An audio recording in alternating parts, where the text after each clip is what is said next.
everybody. Today I'm joined by Anna, who is a personal development coach and a breathwork facilitator. Originally from the US, now she's based in Grenoble. I hope I've said that right. Yes. In France. So Anna specializes in mindset and nervous system regulation, helping expats and people in transition move forward with clarity and confidence. And through immersive breathwork journeys and her signature program, Permission for Pleasure, Anna supports people in calming their nervous system first so the mind can follow. And her work is all about replacing burnout with pressure with ease, freedom, and the permission to simply feel good. So, welcome, Anna. I'm so happy that you're here today. Thank you for joining me. Thank you, Georgia. I'm so excited to be here too. Yeah, it's amazing because me and Anna actually met through our coaching certification. And Anna's just been one of those people that I clicked with from kind of the moment that we met, and we've just kept in touch. And it's amazing to see Anna's journey, and what she's doing with her clients and her program. So I'm really excited to have you join us today. And Anna's got a really interesting story because obviously she was from the US and she moved how many years ago now to France? It's been 23 years already. So, Wow. yeah. 23 years, that's amazing. So if you could just like let's just go back then to Anna 23 years ago, and what was that inspiration to move from the USA to France? Okay, so it's kind of funny because ever since I was really little, I've for some reason had this like love for France. And I had never even been there. And yeah, just like the culture fascinated me. And when I was in high school, I had the choice of learning Spanish, German, or French. And I remember I was like, French right away. And everyone's like, why? Like, take Spanish. What are you going to do? Live in France? And I was like, yeah, maybe. And then in college, I didn't know what to major in. So I was an art major for a while there. And I was like, well, I got time in my schedule. Maybe I'll take some French. And I loved my teacher, and he really pushed me to study abroad. Mhm. And so I went to Grenoble one summer to study abroad in 2003. And I just fell in love. And I was like, how can I move here? How can I live here? I never want to go back. And I did have to go back and finish a year's school. But during that time, it was just a summer, I had met my husband. Now we're no longer together, but we ended up getting married. Mhm. And I've had my kids here, and yeah, so that was like the beginning of time when I first came to France. That's so cool. And it's amazing how like so I guess it was a spontaneous, not spontaneous, but you went to go and study in France and then you just, you just fell in love. It just felt right to your soul. And you just knew that Grenoble, is that how you say it? Grenoble? Grenoble, Yeah, yeah. Grenoble, sorry, was just the place for you to be. I'm sorry, what? So Is when the you place to be? Yeah. yeah, so you just knew that after like being there for a year that this is where you wanted to live and there was no looking back. So obviously you went back to USA, but then you went back again and made the Yeah. permanent move.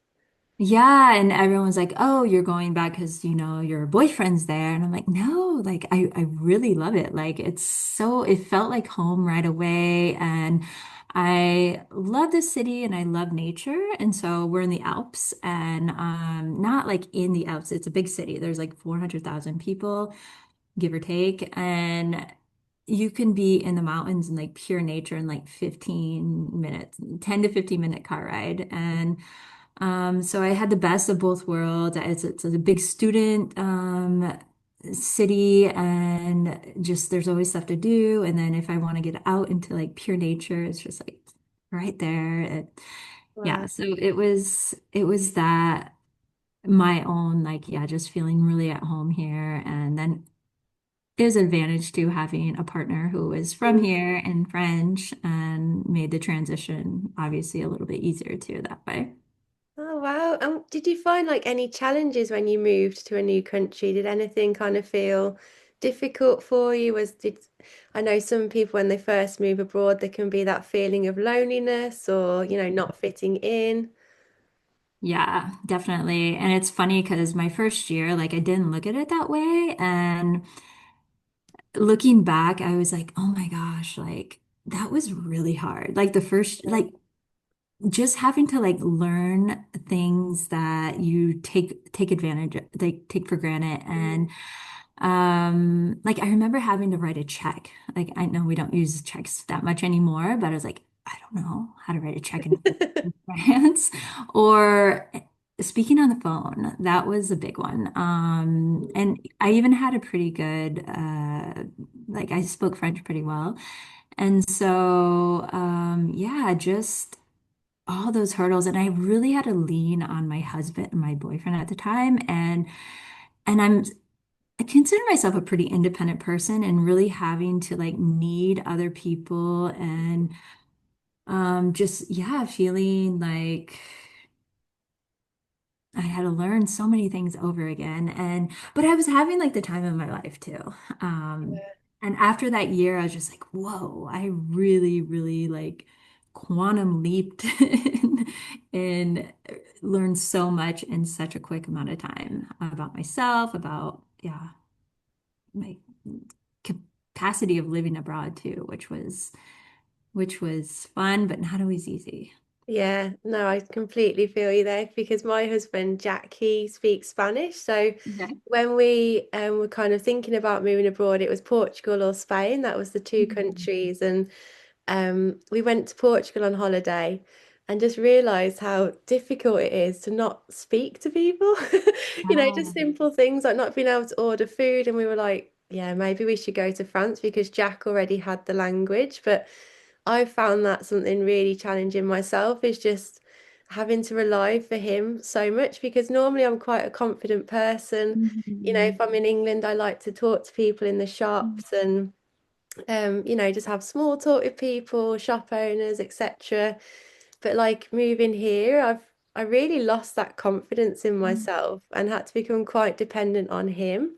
Yeah. And I've personally really struggled with the language, to be honest, and that's something that I know I need to overcome. And I think there's a lot of limiting beliefs going on there, like Yeah. that fear of rejection, fear of looking silly, all that kind of stuff. You have to put yourself out there, and I don't, but it's amazing how much I've relied on Jack, and that's been quite a hard thing, I think. And I don't think people realize, I know some people who've moved to Spain and they've ended up moving back to their home country because Mhm. of the language.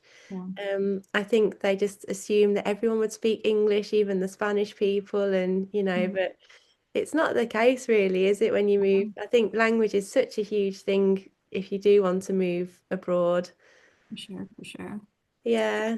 And I feel like we can't completely understand the culture Hmm. unless we speak the language. So if we really want to feel integrated and a part 100% fully, we have to be able to communicate in the Yeah. language. And I feel really fortunate that I do speak.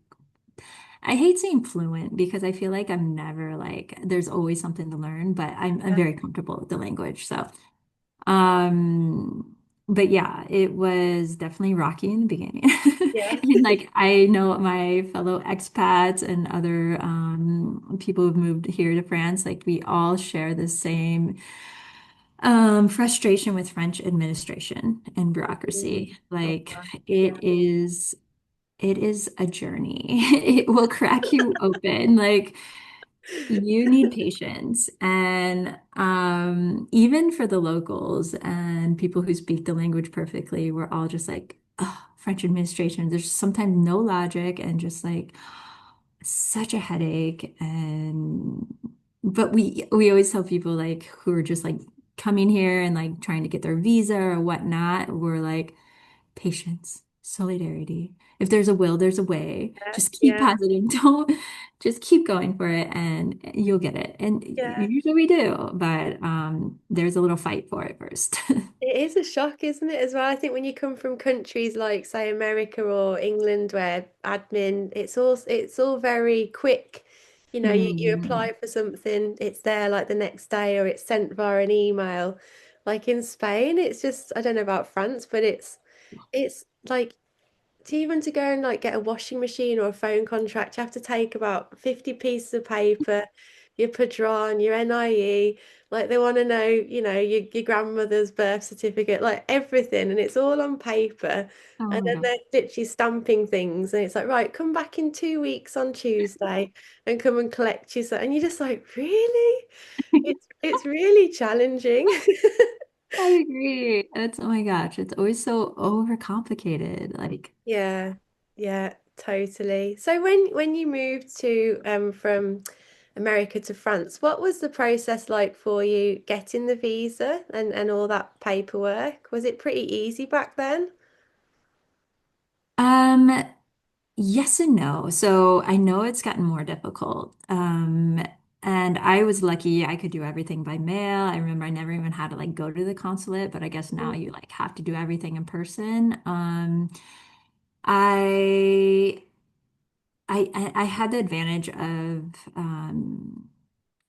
uh, it's called being paxed, so it wasn't necessarily being married. So first, before I married my ex-husband, we got Mhm. paxed, which gave us like a lot of legal rights and whatnot. And that paperwork was not super easy, but it helped everything. It gave me my like residency card and all that, and I was able to work that way. I'd say, yeah, again, like it was just everything so slow Mhm. and just not to give up. I remember like their documents couldn't be like over 3 months old. So like a phone bill or something like that. But the time they take to like even open up your mail, like 3 months have gone by and then you have to send in something else. True. And it's just like patience. Yeah, just It's gonna work patient. out. It's gonna work out. I love that.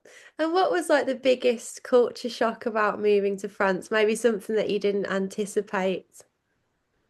Um, Probably the little faux pas. Like, um, they don't like French people don't really say what's on their mind. They will, I remember like making all these little like tiny mistakes and they're just like, "Mhm, okay."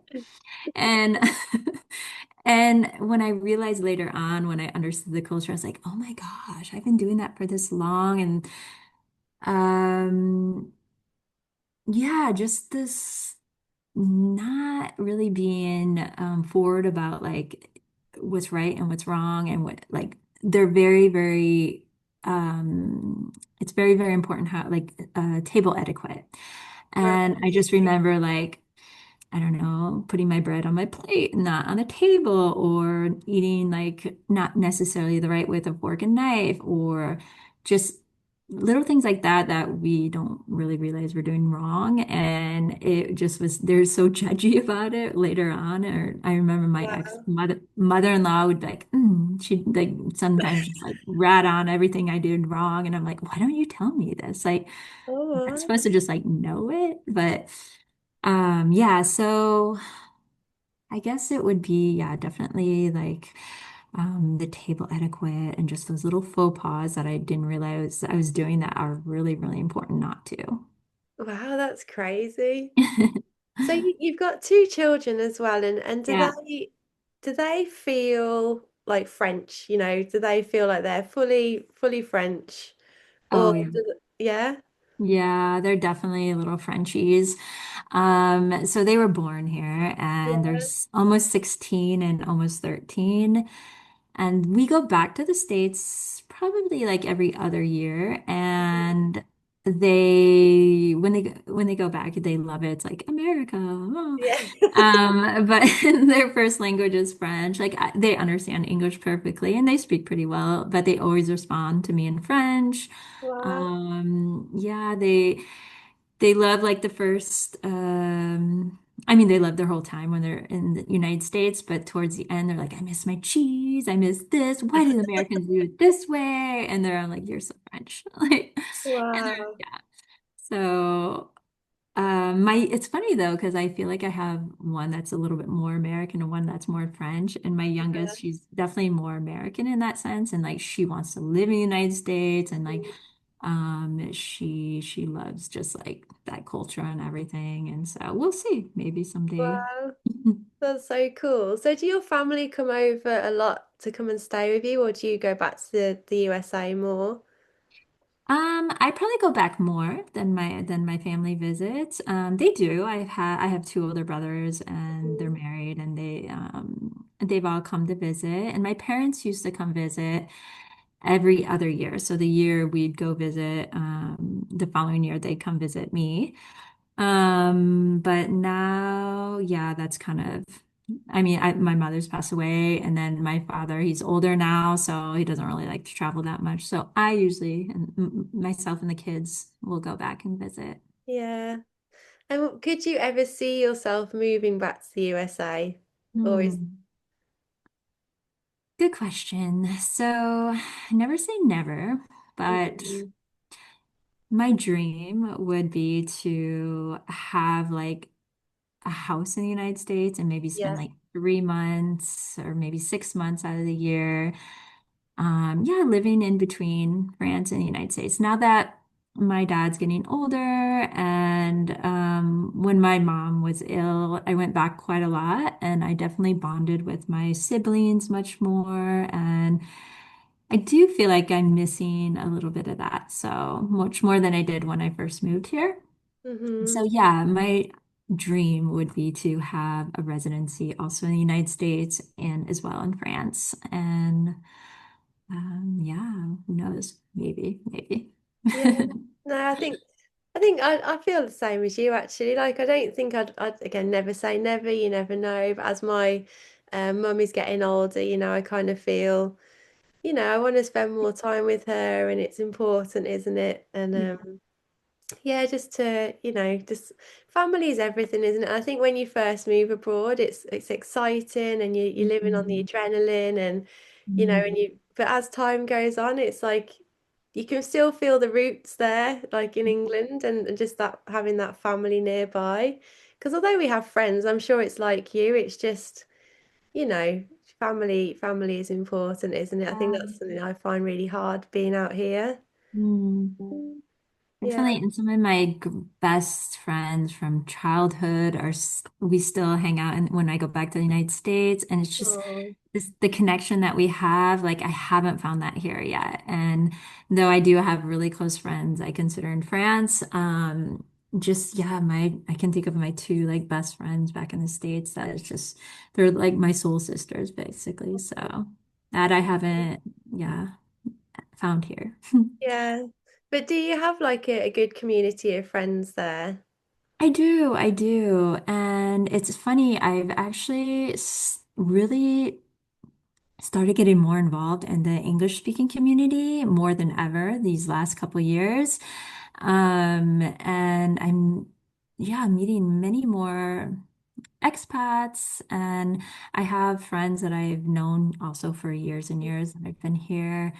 And yeah, no, I have a really good community, and I really, really noticed that too. I went through a pretty messy divorce and starting in 2020, and then I was like, wow, this is how important it is to have community because I just had friends who were there for me and just supported. And like I said before, I was like I am independent, and it was always kind of hard for me to ask for help and like reach out. And this time, like I had to, and I realized like, wow, it's so important to have like community and friends. And also now being an entrepreneur and not having like the 9 to 5 job where I go in and I see a bunch of people, that connection is so important. So I'm definitely like on the side, like getting out and having coffee dates and stuff like that with new people and just making connections and realizing how that is just so important for my morale and just overall well-being.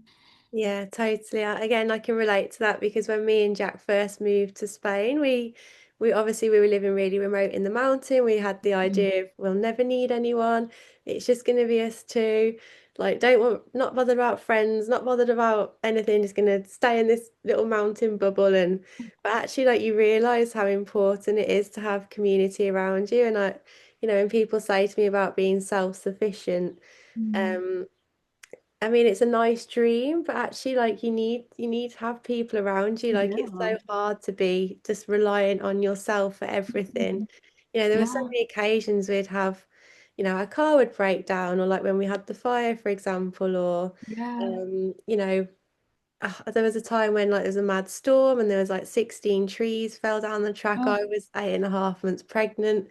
And like, mm, just having those neighbors and the community of people around you just to help is just yeah. invaluable. So whenever people ask me about, moving abroad, I will always say try and find, that community and try and really make an Yeah, effort to fit in because you become, like family in a way to each other, yeah, don't for you? sure.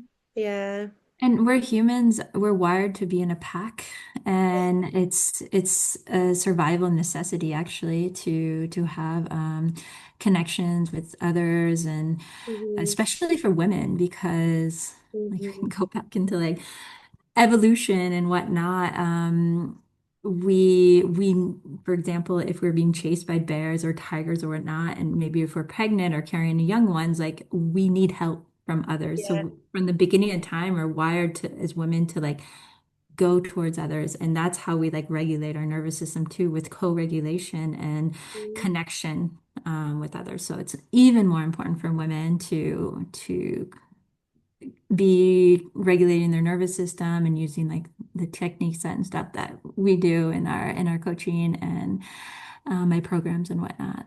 Yeah, so let's talk about how you became, a mindset coach in personal development and in breath work. So if you could just talk about that, that would be really interesting. Yeah, yeah, absolutely. Okay.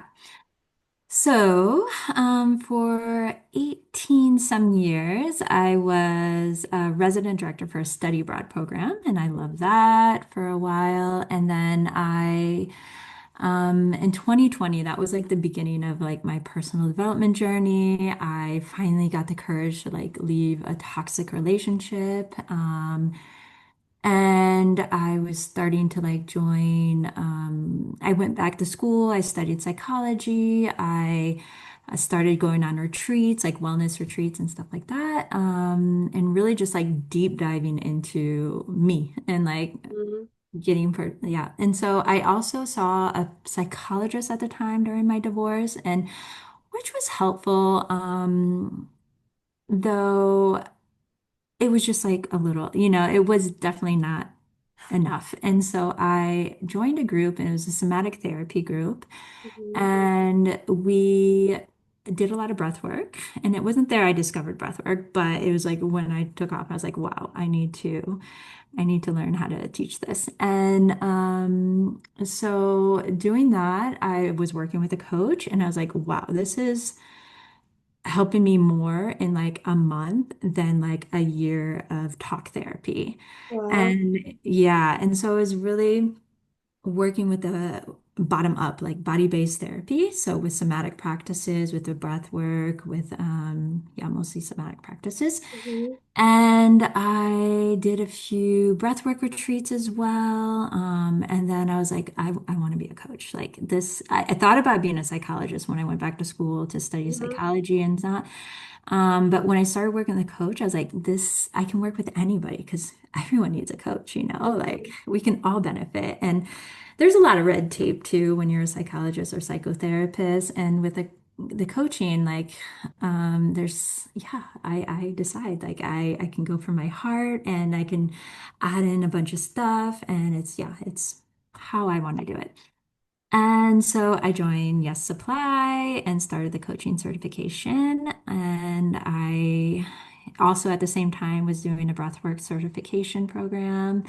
And I just went all in, and I was like, this is it. This is what I want to do. I felt fulfilled. I was like, this is my purpose. I really, really want to help women. I say people, but I've worked mostly with women, just to teach them the tools and the strategy to get them out of this loop of stress, of Mhm.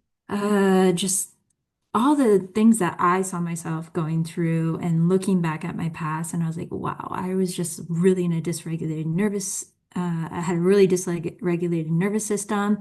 I was going to the doctor for certain things, like my skin was terrible, like my hair was falling out. And he was just like, you need to leave your toxic relationship. Your job is too stressful. You travel too much. And he wanted to give me medicine, and I wanted to go a different route. And so I want to be able to help as many women as I can with these tools so they don't feel hopeless. They can find joy again because I have really, really found so much joy in spite of like some of the like really hardships that I've gone through. And I'm happy with my life. So I just want to be able to do that and give that back as much as possible. So yeah, Wow, that's that's why I'm a coach. amazing. No, I love that. And I think it's interesting because most coaches start their journey from actually trying to heal themselves first hmm and, trying these techniques and everything and seeing how incredible they are and then just wanting to share that. It's like when you've come across like the best thing ever and you just want to share it with everyone. Like this is going to change your life. It's amazing. Yeah, and that's with the breathwork journey. So breathwork is there's a lot of different techniques of breathwork. And so in like a regular coaching session just online like this, I might do like some pranayama techniques just to help regulate your nervous system right there. But I do a lot of in-person breathwork journeys. So this is a powerful tool for releasing stress, releasing trauma. And we get like really into the subconscious mind and we're able to change old patterns. And when we're doing this breathwork journey, like things come up. And when people leave, they're just like, wow, what was that? Mm. Like, oh my gosh. And that's, yeah, well, I had the same feeling coming out of that. And I was like, I need to teach this to the world. Like, Yeah, this is amazing. yeah. And it's our breath. It's something accessible, free, and yeah. So And why do you think it is? Because I think, let's speak about women in particular. Why do you think women are so dysregulated with their nervous systems? interesting question. Okay. So I believe it's like 80% of women make up the population of having the most anxiety, Mhm. depression, burnout, overwhelm. And we also have like the highest immune system or autoimmune diseases. And so we don't take in consideration of the female nervous system. That isn't talked about as much. Mm. And it's because women, there's three rhythms. So there's the autonomic nervous system rhythm, there's the circadian rhythm, which is like getting up with the sun, going to bed when the sun sets, eating seasonal fruits and vegetables, whatever. And then we have the infradian rhythm, which is basically like the menstrual cycle. Mm. So depending on like the time of your phase, if that's luteal and menstruation or follicle and ovulatory, oh, can't speak, Mhm. you might have more sympathetic dominance, which Mhm. is more like fight or flight, agitated, or parasympathetic, so more like peace, connected, calm. And that's not really taken into consideration. So women, we need these tools, these somatic practices way more than Mhm. our counterpart Mhm. men. And really, I think it's just, and this is the way we were conditioned too, is to go to the doctor when we have symptoms and they give us medicine and whatnot. Whereas we're just dysregulated. A lot of these are just symptoms of a dysregulated nervous system. Yeah, And like a big one is anxiety.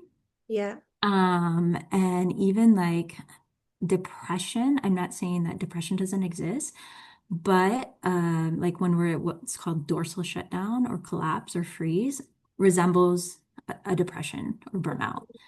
And these techniques and stuff can just really avoid us from taking a bunch of medicine and then having to take another medicine for the symptoms of this medicine and whatnot. It's just a vicious circle. So yeah, I think it's really important for women because we have that third cycle that it Yeah. doesn't really get considered.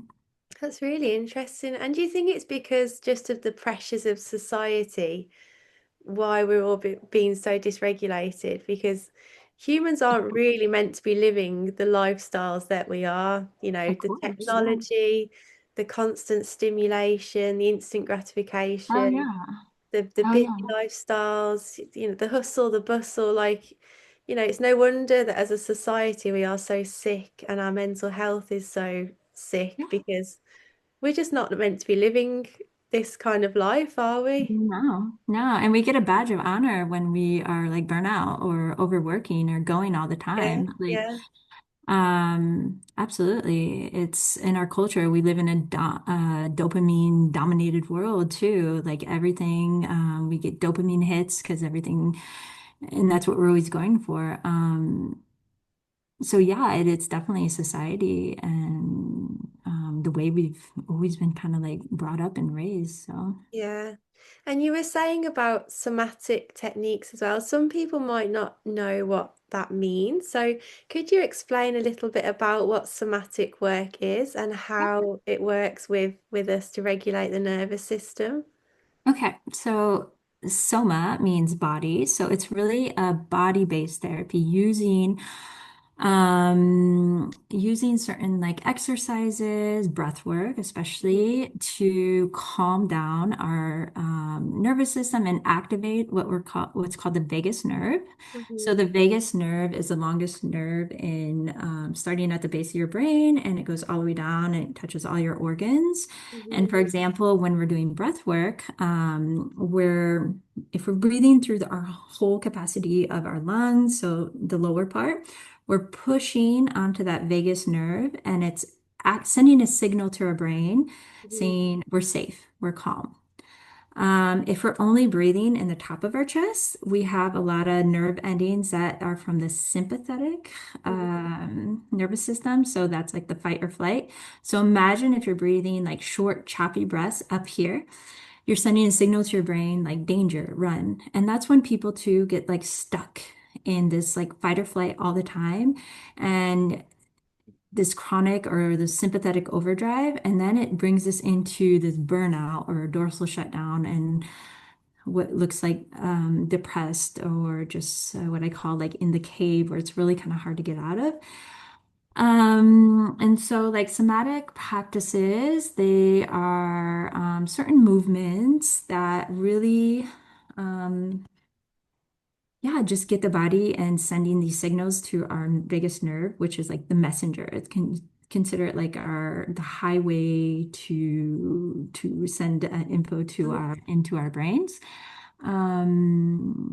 And yeah, but breath work for me, I'm not saying it's like the holy grail and the one size fits all, but it's pretty close. Like Yeah. with our breath, we can do so much. And Wow. yeah, and it's interesting that this is some people consider this is like kind of like a new age or like kind of woo. And I'm like, no, this is like from 2500 BC or from the beginning of time that people have been practicing this. And it's just like normal in certain parts of the world. It's just like, you're not breathing? Like what? Like it's just, they're normal, whereas Western culture, it's more like a new age kind of thing. Yeah, and I think it become recently a bit of a buzzword as well, hasn't it? I think Wim Hmm. Hof like brought the Yeah. breath work to people's conscious, which is great. Like, he's raised awareness with it, but yeah, I think people don't understand how to breathe. So it's amazing what you're Mhm. teaching women is to be able to tap into that nervous system and calm it down. And Yeah, I guess with a few simple techniques as well that people can just do day to day can yeah, change so much, can't it? for sure, for sure. Yeah, very much so. And that's what we learn in my group coaching program as well. And just there's so, and I call it permission for pleasure because it's really just like really pleasurable, these like micro moments that you can slip into your day and we're regulating our nervous system without even realizing it. And like certain things that like yawning, that's like putting ourselves into a peaceful rest and digest state. Humming or singing or Mhm. when we say we're like co-regulating, which we are regulating with somebody else or a pet or in nature, and that's just like maybe like swaying together. Like that's like dancing. Like all these little things that are pleasure. Like we have to have pleasure in our life in order to be in a safe and regulated to send signals to be in the safe and regulated state. Yeah. Um, So yeah, that's my goal is to like not add another chore or something to your checklist for the day or like, oh, I have to regulate. No, it's just like implementing these little moments of pleasure into your day. For example, I don't know, if you have like a cup of coffee, like just feeling like the warm coffee in your hand or the when you swallow it, like the warmth to your body and just like concentrating on that. Um, Wow, I love this. It's so nice though. It's just being able to connect to little moments. Like you said, it's not about, right, I need to go and carve out 20 minutes of my day to meditate or breathe. Yeah, It's just finding those pleasurable moments in the everyday to day things that we're doing. yeah, yeah. And Yeah. this is a good one too. It's like bilateral tapping. So any like movement where you are like crossing over movements or even like on your thighs, Hmm. like tapping on your thighs. Your what is it called? The corpus callus. It's like a part in your brain, and it connects the right and the left hemisphere so that of your brain, so that just information communicates better, but also for managing emotions. And so by just doing like certain bilateral movements, like this is like the butterfly tap, while Yeah. breathing, we're strengthening that little part in our brain. And it's just so easy. Like who doesn't Yeah. have time to like while you're watching the water boil or something, or even during a meeting at work, like you can tap on your thighs and all these little things are adding up and snowballing and regulating your nervous system. That's amazing. So do you have like a daily routine that you stick to, or because you're a busy mom, are you just doing implementing these little things day to day, or do you have kind of like a structured routine? I do. I'm a big fan of routines, and it's because Mhm. our brain loves predictability. Mhm. Though I do switch it up because I don't want to be bored with it, or yeah, otherwise I start to kind of get burnt out with what I usually do. Yeah. So depending on the season, obviously, I do love to be out in nature. That's like one of my core values is like nature. And so I feel like really so much myself, and that's where I can really relax. If I go on a walk that's like non-stimulating with no like headphones or podcasts or music. And I always do a few like exercises at home. I start the day also with some just quick breath work, depending on like how I'm feeling. I'll have a certain technique. I do my ask formations, which is subconscious reprogramming. So they're affirmations turned into a question because your subconscious mind loves puzzles. And sometimes if you say like, I am a millionaire, your ego is going to be like, no, you're not. But Uh-huh. if you say like, how did I just, I don't know, how did $100 just land in my bank account or something like that? And yeah, so just like turning an affirmation into a question is really powerful. And so I have like my list of affirmations that changes every now and then. What else do I do? Oh, I do EFT a lot as well. So emotional freedom technique. I kind of have like a little checklist in my agenda that I each week like I'll put like new things in and like check it off if I did it that day. Oh Um, wow. yeah. Oh, and for like regulation too, I have like a little regulation deck. So about 8 to 10 things that I can do to regulate. And I used to set like non-annoying alarms in my phone, like just vibrating. And then it would, if I had like 5 minutes or if I had like 2 minutes, and I'd like look at my regulation deck and be like, how am I feeling? Okay, I'm gonna do a few breaths, or I'm looking at it right now. I'm gonna do some shaking. Like shaking is an awesome somatic tool to like get out stress and like Yeah. stuck energy. So Yeah. yeah, and nighttime as well. I'm a big fan of a quick nighttime routine. So it's usually just like reading and not looking at any screens, maybe like a half hour to an hour before bed, and Yeah. journaling as well. I like journaling. So from the person who you were in, I think you said 2020 when you first started the personal development journey to who you are now, like what are the biggest changes that you've seen in yourself? Whew. There's a big difference. Definitely, I know my nervous system. Like Mm, I feel much more regulated. I I'm on like zero medication. Not that I was ever on a lot, but I was always taking something kind of just for like little mhm. annoying things. And I feel much more confident, that's for sure. And definitely, I feel. I feel like I know I found my purpose. I feel very fulfilled every day with work and what I do. And I did leave a pretty toxic relationship that was long. And look, I still have so much gratitude every day when I like wake up. That's another practice I do before I get out of bed is like gratitude and intention setting and just having this calm and safe feeling in my own home where I didn't have for so many years. And I still thank God, source, universe, whatever, for that feeling every day. And yeah, I just feel this joy and like happiness and like genuine, sincere love and desire to like start my day and like wake up. And that was not the case uh, Mhm. 6 or 7 years ago. So, Wow.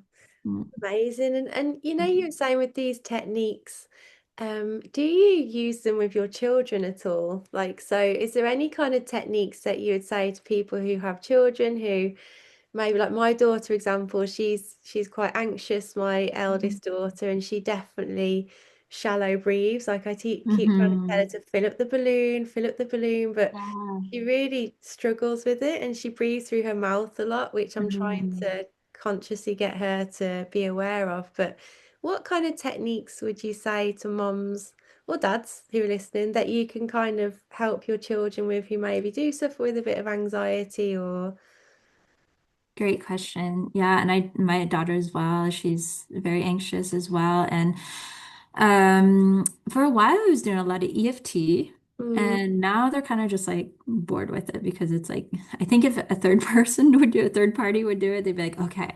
But since yeah, it's me, they're like, Mom, it's that's too the same. everything. Yeah. Yeah.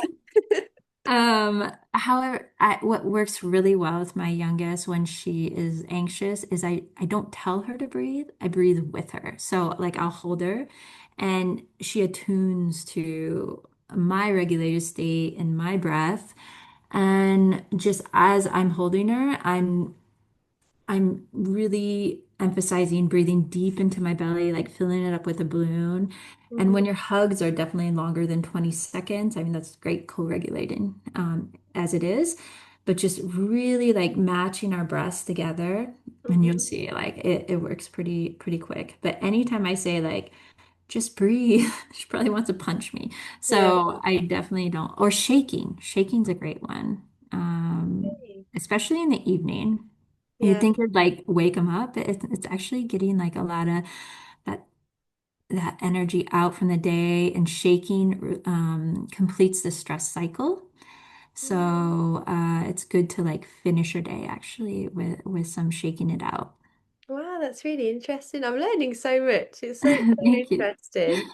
So for Great. people who would like to work with you, how can they work with you and what kind of coaching do you offer? And maybe talk a little bit more about the Permission to Pleasure program that you're hosting. Yeah. So I do one-on-one. I have private clients, and that's either a 3 month or 6 month commitment. Hmm. So you can, yeah, just contact me, find my website, whatever, all that information. And then I have my group coaching program, which actually starts March 2nd, our next cohort, and that's 4 weeks long. And it's really, it's not just nervous system reset. We're also going to be going into subconscious reprogramming. We're going to be digging up limiting beliefs. We're going to be working on or talking about like pleasurable movement and also nourishing the body and from the lens of a mindset coach, not a fitness and health coach. This is not like a diet plan or exercise plan at all. It's really finding pleasure and all that. And then We also are going to do a lot of breath work, learn about that, Hmm. as well as a breathwork journey on our third week. And last week, we'll be doing some goal setting, talking about what's next, talking about our values.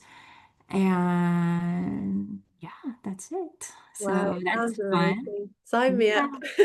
Yeah.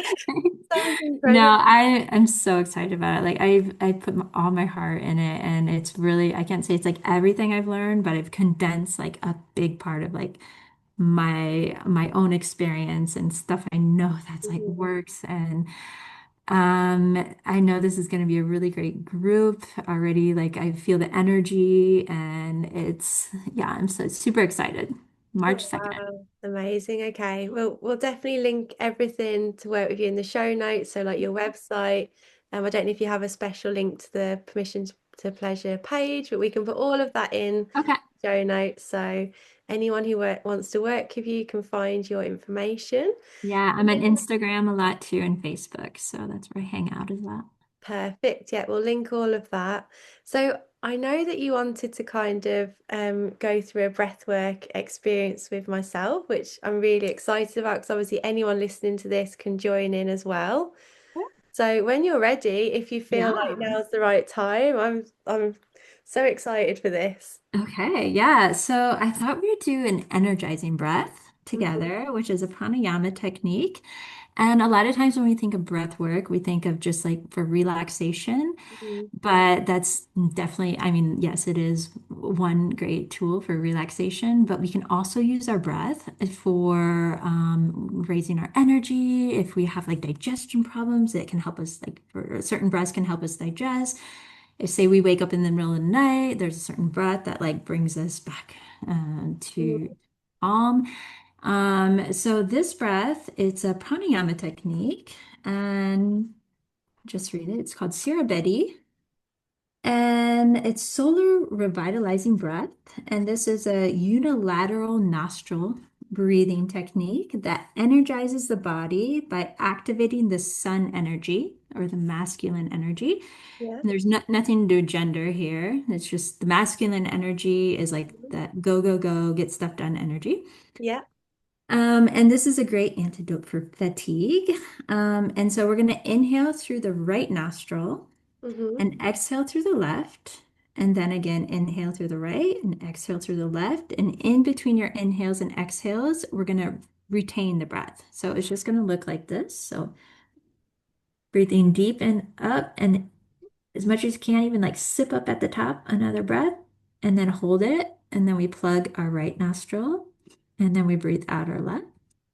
And you can just, yeah, you could, this is called a mudra. Or you can put like your peace fingers here, whatever is more comfortable, or you Okay. can just go like that if you want. But yeah, I like this. And so when you breathe out through your left, you're gonna Mhm. hold it, Yeah. plug, then breathe in, sip up, hold, and then exhale. So we'll just do this a few times. So again, we want to think about using our whole capacity of our lungs. So really breathing into our belly, which is not technically our belly, but like pushing that diaphragm out. So imagine like filling your belly like a balloon, and Hmm. then bringing the air up into our chest. And that way we're using the full capacity. Yeah. And you just want to relax your shoulders. Imagine like you have a string on top of your head, so your neck is nice and long. You just kind of roll your shoulders a little bit. Now let's just take a couple of deep breaths in through our nose to start. So deep breath in through your nose, filling your lungs completely, and then a long exhale, either through your mouth or through your nose. Just emptying your lungs completely. Just really extending that exhale. And then one more deep breath in and a long exhale. Just trying to keep our shoulders down too and relax them. And then when you're ready, if you just want to get your mudra, so your hand position, and we're going to plug the left nostril with our pinky, and then go ahead and take a deep breath in through your right nostril, Hold up at the top, plug your right nostril, and breathe out through your left. And plug your left nostril. Breathe in through your right. Plug your right nostril and breathe out through your left. Go ahead and one more time, just plug your left. Breathe in through your right. Plug your right and breathe out through your left.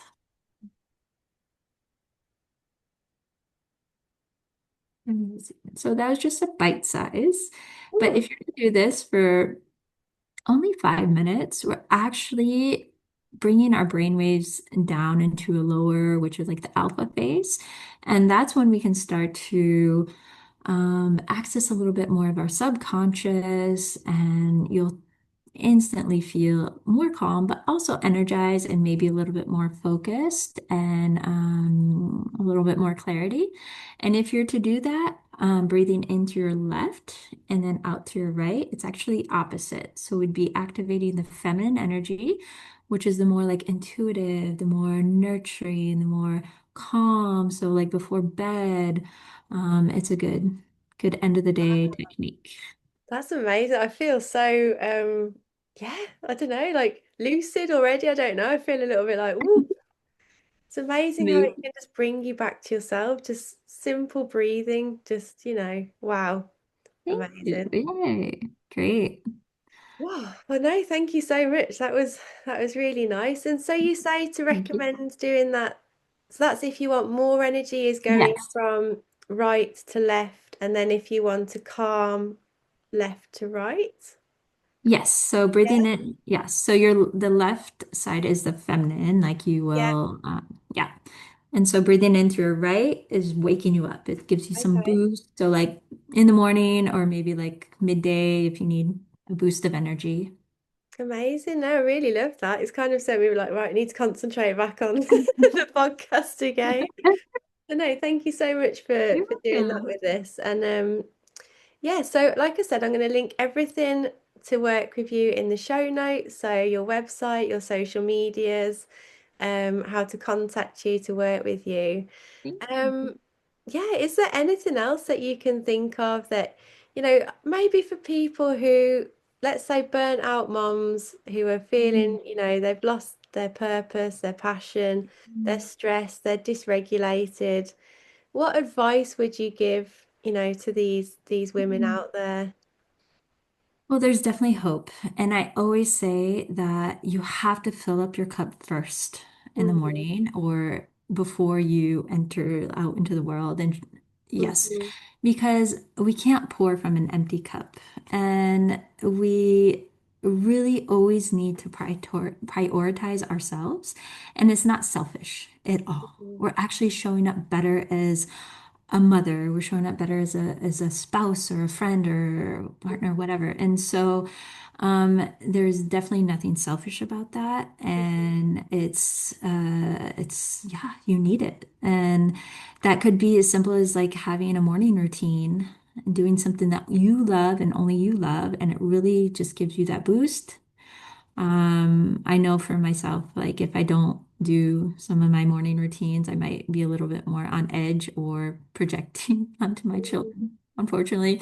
So yeah, fill up your cup first and without feeling guilty about it. Oh, I love that. That's so nice. Well, Anna, thank you so much for joining me today. I've Thank absolutely you. loved it. I've learned so much as well, and it's been so interesting, and I'm sure the listeners will think the same.